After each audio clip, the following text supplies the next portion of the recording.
Depuis plusieurs semaines, une vague de mécontentement traverse les rangs du Parti de l'Unité et du Progrès. Les militants, autrefois loyaux et engagés, expriment aujourd'hui leur colère face à ce qu'ils considèrent comme une trahison des valeurs fondamentales du parti. Le parti est livré à une guerre de clans interminable, contraire aux idéaux du fait général Lansana Conté.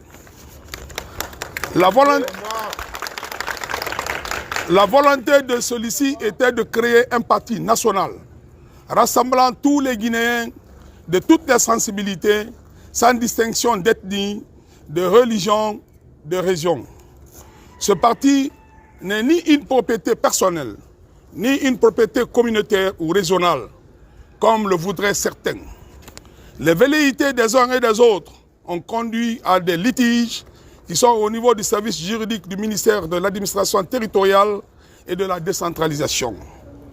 Les militants sont désemparés et pris en otage à tous les niveaux. Des manœuvres de toutes sortes sont en cours pour faire élire du 5e congrès à la tête du parti, quelqu'un qui serait qu'un homme de bain.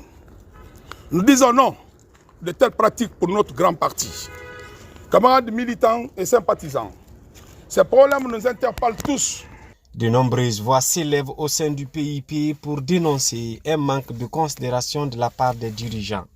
Les contestations portent notamment sur la violation totale des statuts réglementaires. Depuis décembre 2020, date de la fin du 4e congrès de notre grand parti, le Parti de l'Unité et du Progrès PUP, se trouve dans une situation qui viole totalement nos statuts et règlements intérieurs.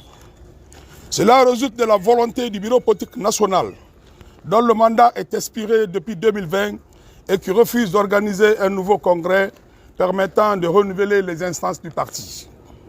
Notre grand parti se retrouve privé de certains de ses militants les plus chevronnés au profit d'un groupe de personnes qui n'ont plus les capacités de rassembler, de mobiliser, restructurer et redynamiser les organes à tous les niveaux.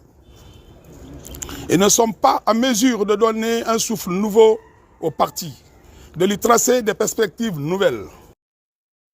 En attendant, les militants du parti PIP continuent de se mobiliser pour faire entendre leurs revendications.